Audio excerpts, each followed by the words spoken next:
Hello everyone, my self अनिश वाटेर और हम इरिवर्सिबल सेल इंजरी डिस्कस कर रहे थे। देखो, इरिवर्सिबल सेल इंजरी में हमने सबसे पहले नेक्रोसिस स्टार्ट किया था और नेक्रोसिस का मैकेनिज्म पूरा हमने लास्ट वीडियो में कंप्लीट कर लिया था। आज हमारा टॉपिक है टाइप्स ऑफ नेक्रोसिस। ठीक है, तो चलिए स्टार्ट करते हैं। देखो, सबसे पहले टाइप्स ऑफ नेक्रोसिस पढ़ने से पहले हमने हिपेटोसाइट्स का एग्जाम्पल लिया है। ठीक है, हिपेटोसाइट से इनका साइटोप्लाज्म पूरा का पूरा पिंक होगा और उस पर एक न्यूक्लियस भी प्रेजेंट होगा। देखो, मैंने यहाँ पर ड्रॉ किया है, ऐसा इसका साइटोप्लाज्म नहीं होगा, उसका रेगुलरली पूरा पिंक होगा। ठीक है, देखो ये कोई भी टाइप का नेक्रोसिस हो उसमें कैरियोलाइसिस हो जाएगा, इसकी वजह से हमें न्यूक्लियस तो देखने को मिलेगा ही नहीं। ठीक है, तो ऐसा मत बोलना कि न्यूक्लियस देखने को मिलता है नेक्रोसिस में। ठीक है, ये एक बात ध्यान रखनी, ये बहुत मिसअंडरस्टैंडिंग हो जाती है। ये न्यूट्रोफिल या फिर पस को देख के हमें ऐसा लगता है कि ये न्यूक्लियस है। तो चलिए स्टार्ट करते हैं। नेक्रोसिस का सबसे पहला टाइप है कोएगुलेटिव नेक्रोसिस और ये most common type of necrosis है। इसके और इसको कोएगुलेटिव नेक्रोसिस को हम टोमस्टोन अपीयरेंस भी बोलते हैं, ग्लासी अपीयरेंस भी बोलते हैं और मॉथ ईटर अपीयरेंस भी बोलते हैं। ये इतना कुछ इंपॉर्टेंट नहीं है, ये रॉबिन्स में लिखे हुए थे तो मैंने भी लिख दिए, आप ध्यान रख सकते हो, पर ऐसे एज सच कहीं पर काम नहीं आने वाले। देखो, कोएगुलेटिव नेक्रोसिस में क्या होगा कि सेल की आउटलाइन है ना, वो टूट जाएगी, मतलब इरेग्युलर हो जाएगी, ब्रोकन हो जाएगी, पर फिर भी सेल का इनसाइड से वो प्रिजर्व्ड रहेगा। ठीक है, क्यों प्रिजर्व्ड रहेगा? क्योंकि यहाँ पर कोलेजन होगा, वो उसकी आउटलाइन को मेंटेन करने में हेल्प करेगा। ये देखो, यहाँ पर इसकी आउटलाइन है वो टूट गई है, तो ऑब्वियसली सेल पूरा का पूरा डैमेज हो जाना चाहिए, पर ऐसे नहीं होगा क्योंकि कोलेजन होगा, वो उसकी आउटलाइन को मेंटेन करने में हेल्प करेगा।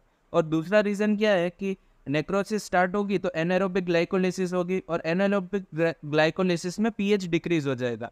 पीएच डिक्रीज होने की वजह से क्या होगा, लाइसोसोमल एंजाइम्स थी वो इनएक्टिवेट हो जाएगी, जिसकी वजह से सेल की आउटलाइन है वो कंप्लीटली नहीं चली जाएगी, थोड़ी बहुत मेंटेन रहेगी। मतलब सेल की आउटलाइन है वो ब्रोकन है पर फिर भी मेंटेन्ड है, पूरी की पूरी डैमेज नहीं हो गई है। पर उसको हम लिक्विफेटिव नेक्रोसिस में कंपेयर करेंगे तो यहाँ पर आउटलाइन पूरी तरीके से डैमेज हो जाए।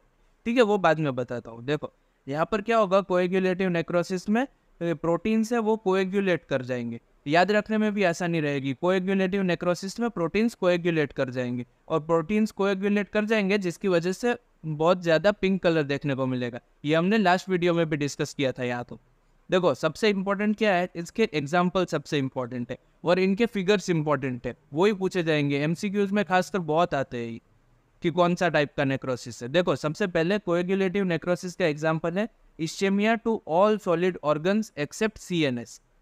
ठीक है, ये एक ध्यान रखना। और दूसरा सबसे इंपॉर्टेंट है जेंकर्स डीजनरेशन। इसके ऊपर जितने स्टार लगा लो इतना कम है, ये एमसीक्यू में पूछा ही जाता है।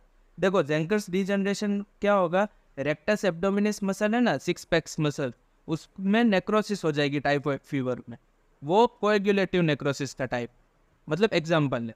और थर्मल इंजरी में भी कोएगुलेटिव नेक्रोसिस होती है, पर वो इतना इंपॉर्टेंट नहीं है तो आप स्किप कर सकते हो, पर ये दोनों तो याद रखना ही है। ठीक है, अब इसको लिक्विफेक्टिव नेक्रोसिस के साथ कंपेयर करो। लिक्विफेक्टिव नेक्रोसिस को कोलिगेटिव नेक्रोसिस भी बोलते हैं, और इसके नाम में ही है लिक्विफेक्टिव, मतलब लिक्विड टिश्यू हो जाएगा, पूरा का पूरा टिश्यू लिक्विड टिश्यू हो जाएगा। इसमें सेल की आउटलाइन तो डैमेज होगी पर वो बिल्कुल भी प्रिजर्व नहीं रहेगी। क्यों प्रिजर्व नहीं रहेगी उसका मैंने रीजन लिखा है, पर अभी देखो, इसमें पस फॉर्मेशन स्टार्ट हो जाएगा। और तो और ये पिंक कलर जैसे यहाँ पर इंक्रीज हो रहा था प्रोटीन्स कोएगुलेट करने की वजह से, यहाँ पर भी पिंक कलर इंक्रीज होगा, और ये उन ऑर्गन्स में देखने को मिलेगा लिक्विफेक्टिव नेक्रोसिस जिसमें high fat is to protein ratio है, और high fat is to protein ratio myelin में प्रेजेंट है, माइलिन शीट में, मतलब ये सीएनएस में देखने को मिलेगा।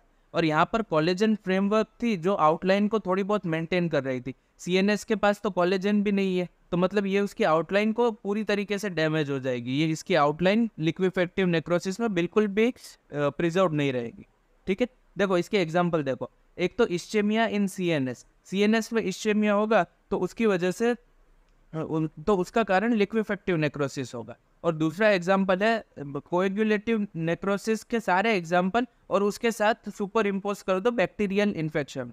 तो देखो इससे क्या रिलेशन है कि जो एंजाइम्स यहाँ पर लाइसोसोमल एंजाइम्स इनएक्टिवेट हो गई थी ना, वो बैक्टीरिया है वो सारी एंजाइम्स को वापस से रिलीज कर देगा खुद ही। ठीक है। और वो बैक्टीरिया खुद ही अगर ये सारी एंजाइम्स को रिलीज कर देगा तो उसकी वजह से सेल आउटलाइन है वो कम्प्लीटली डैमेज हो जाएगी और एकदम लिक्विफाइड टिश्यू फॉर्म हो जाएगा। जैसे यहाँ पर देख रहे हो एकदम लिक्विफाइड टिश्यू, इसकी आउटलाइन बिल्कुल भी मैनेज नहीं है, मतलब प्रिजर्व नहीं है। रुको देखो मैं इसको है ना बुक में कौन से फिगर्स दिए हुए वो दिखाता हूँ। देखो एक ही मिनट, देखो ये किडनी पे इन्फाक्ट दिख रहा है। किडनी एक सॉलिड ऑर्गन है, ठीक है। तो ये इन्फेक्शन हुआ है किडनी पे, मतलब ब्लड सप्लाई कम होने की वजह से नेक्रोसिस होता है, उसे इन्फेक्शन बोलते हैं। ये कोएगुलेटिव नेक्रोसिस का टाइप है, ठीक है। फिर देखो यहाँ पर ऐसे दो पार्ट में डिवाइडेड है। यहाँ पर इतना रीजन है ना ये नॉर्मल है, और यहाँ पर देखो एकदम लिक्विफाइड टिश्यू हो गया है। जैसे मैंने फिगर ड्रॉ किया है ना, एकदम इसकी आउटलाइन बिल्कुल भी मैनेज नहीं है। तो मतलब ये इतना पार्ट है ये नॉर्मल है, और बाकी का ये जो पार्ट है वो लिक्विफेक्टिव नेक्रोसिस का एग्जाम्पल है, ठीक है। और देखो लिक्विफेक्टिव नेक्रोसिस का एक और एग्जाम्पल दिया हुआ है। ये देखो इस्चेमिया हो गया है कहाँ पर, ब्रेन में, मतलब CNS पे। और ये एग्जाम्पल है लिक्विफेक्टिव नेक्रोसिस का, ठीक है। देखो ये फिगर मैं क्यों दिखा रहा हूँ, क्योंकि अगर क्वेश्चन आएगा ना MCQ में तो उसमें यही फिगर दिया होगा और कोई फिगर नहीं देंगे। रॉबिन्स में जो फिगर्स प्रेजेंट है ना वही फिगर्स देंगे, ठीक है। इसीलिए वो ये फिगर्स ज़्यादा इंपॉर्टेंट हो जाते हैं, तो ये फिगर्स को आपको ध्यान रखने हैं, ठीक है। तो चलो कोएगुलेटिव नेक्रोसिस और लिक्विफेक्टिव नेक्रोसिस हो गया। इसके बाद गैंग्रीनियस नेक्रोसिस पर बंदे देखो, अगर आपकी सर्जरी में या पोस्टिंग स्टार्ट हो गई है तो आपको पता होगा कि गैंग्रीन क्या होता है। गैंग्रीन है वो एक क्लिनिकल टर्म है, पैथोलॉजी में हम इसे गैंग्रीनियस नेक्रोसिस बोलते हैं, ठीक है। ये ध्यान रखना।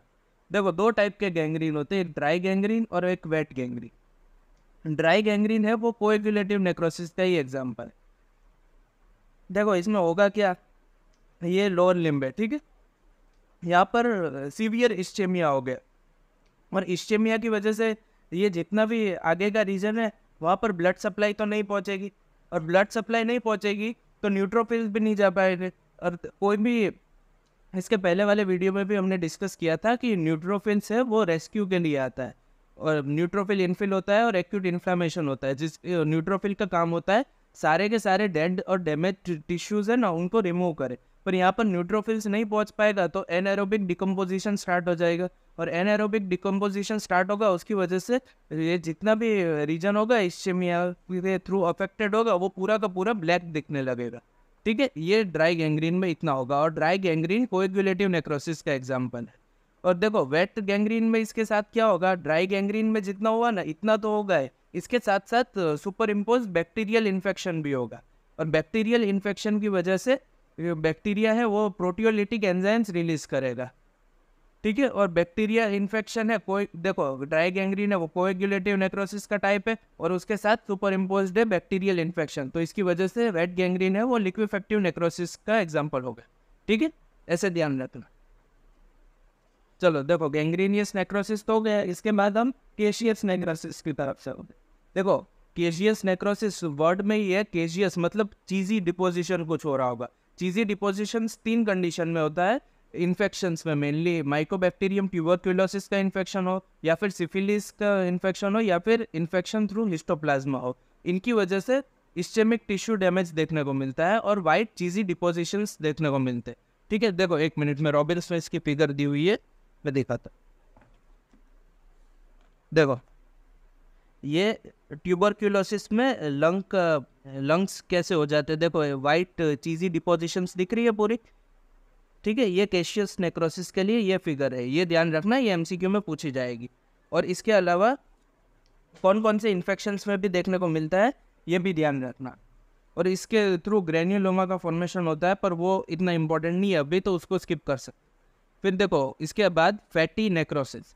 फैटी नेक्रोसिस में क्या होगा, एडिपोसाइट्स प्रेजेंट है ना उसको डैमेज होगा। उसको डैमेज कैसे हो सकता है, ट्रोमा या एंजाइम्स के थ्रू। ट्रॉमा मतलब फैटी टिश्यू को ट्रॉमा होगा, जैसे कि ब्रेस्ट हो गया, बटक्स हो गया और एब्डोमेन को, तो उसकी वजह से फैटी नेक्रोसिस देखने को मिल सकता है। या फिर एक एंजाइम है लाइपेज जो कि एक्यूट पेनक्रियाटाइटिस में देखने को मिलती है, उसकी वजह से भी एडिपोसाइट्स को डैमेज हो सकता है। कैसे कैसे देखो, एसिनर सेल्स है उसमें लाइपेज एंजाइम्स प्रेजेंट है, लाइपेज नहीं मतलब सारी की सारी पेनक्रियाटिक एंजाइम्स प्रेजेंट है। अब क्या हुआ कि एसिनर सेल्स ही डैमेज हो गए, तो वहाँ से एंजाइम से सारी की सारी लीक आउट कर गई पेनक्रियास से, ठीक है। और पेनक्रियास से लीक आउट करेगी तो पूरी पेरिटोनियम में वहाँ पर एडिपोज टिश्यू भी प्रेजेंट है, और एडिपोज टिश्यूज के साथ ये लाइपेज रिएक्ट करेगी और उन्हें डैमेज कर देगी। उनको डैमेज करेगी तो ट्राइग्लिसराइड का फॉर्मेशन हो जाएगा, और ट्राइग्लिसराइड से फ्री फैटी एसिड्स फॉर्म हो जाएगी, और ये फ्री फैटी एसिड्स है ये कैल्शियम के साथ बाइंड कर जाएंगे, और इस प्रोसेस को सेपोनिफिकेशन बोलते हैं। सेपोनिफिकेशन बोलते हैं, इतना ध्यान रखो। कैल्शियम है ना ब्लू कलर का दिख रहता है माइक्रोस्कोप में, ये फैटी नेक्रोसिस से कुछ लेना देना नहीं है, ये आगे भी हम पढ़ेंगे, पर अभी के लिए इतना याद रखो, फ्री फैटी एसिड है वो कैल्शियम के साथ बाइंड करके एकदम चौकी वाइट डिपोजिशंस देखने को मिलते हैं, और इस प्रोसेस को सेपोनिफिकेशन बोलते हैं, ठीक है। ये इतना ध्यान रखो, और ये ध्यान रखना, ये एग्जाम्पल्स ध्यान रखना फैटी टिश्यू पे ट्रॉमा की वजह से, और 3 एग्जाम्पल है फैटी टिश्यू के, और तो और एक लाइपेज फ्रॉम एक्यूट पेनक्रियाटाइटिस जिसकी वजह से फैटी नेक्रोसिस देखने को मिलता है, और तो और सेपोनिफिकेशन भी देखने को मिलता है। देखो मैं फिगर दिखा देता हूँ, ये देखो यहाँ पर एकदम चौकी चौकी वाइट डिपॉजिट्स देखने को मिल रहे हैं एडिपोज टिश्यू में, ये है एग्जाम्पल फैटी नेक्रोसिस का, ठीक है। और यहाँ पर सेपोनिफिकेशन भी देखने को मिला है, देखो यहाँ पर थोड़ा बहुत ब्लूइश टाइप का दिख रहा है ना, ठीक है। तो ये फिगर ध्यान रखना, एमसीक्यू में आएगा तो यही फिगर आएगा, और कोई इसका अलग से फिगर नहीं आने वाला। फिर लास्ट है फाइब्रिनोइड नेक्रोसिस। देखो फाइब्रिनोइड नेक्रोसिस वैसे तो कोई टाइप का नेक्रोसिस नहीं है, यहाँ पर फाइब्रिन टाइप दिखता है ना, इसीलिए इसको हम फाइब्रिनोइड नेक्रोसिस बोल देते हैं। इसमें क्या होता है, ब्लड वेसल है ना उसको डैमेज होता है, और वो भी 3 कंडीशंस रॉबिन्स में लिखी हुई है। सबसे पहले मैलिग्नेंट हाइपरटेंशन हो, या फिर वेस्कुलाइटिस हो, या फिर इम्यून कॉम्प्लेक्स डिपोजिशन हो ना, उसकी वजह से फाइब्रिनोइड नेक्रोसिस देखने को मिलता है। देखो हाइपरटेंशन हुई तो ऑब्वियस सी बात है ब्लड वेसल्स को डैमेज होगा ही, या फिर वेसल में इन्फ्लामेशन हो तो भी ब्लड वेसल में डैमेज तो देखने को मिलेगा ही ना। देखो ये ब्लड वेसल है और इसका ल्यूमन में इंजरी हो गई, ठीक है, मतलब डैमेज हो गए, तो यहाँ पर से प्रोटीन लीक आउट कर जाएंगे, और प्रोटीन इसके सराउंडिंग में लीक आउट करेंगे और एकदम यहाँ पर पिंक कलर स्टेन कर देंगे। और पिंक कलर स्टेन किसकी वजह से होगा, एक तो सबसे पहले फाइब्रिन की वजह से होगा, इम्यूनोग्लोबुलिन की वजह से हो गया, और कोई भी प्रोटीन जो लीक आउट करेगा ना उसकी वजह से ये पूरा पिंक कलर का देखने को मिलेगा हमें, ठीक है। इसको फाइब्रिनोइड नेक्रोसिस बोलते हैं। देखो माइक्रोस्कोपिक व्यू में भी ऐसा ही देखने को मिलेगा, मैं दिखाता हूँ फिर। देखो फाइब्रिनोइड नेक्रोसिस का एक ही फिगर दिया हुआ है, यहाँ पर भी देखो ब्लड वेसल पे इंजरी हुई तो कैसा एकदम पूरा लीक आउट कर गए, और ये पूरा पिंक कलर का देखने को मिल रहा है ना, इसी को बोलते हैं फाइब्रिनोइड नेक्रोसिस, ठीक है। तो चलो फाइब्रिनोइड नेक्रोसिस के साथ टाइप्स ऑफ नेक्रोसिस भी कंप्लीट करते हैं, और साथ साथ में नेक्रोसिस टॉपिक को भी कंप्लीट करते हैं।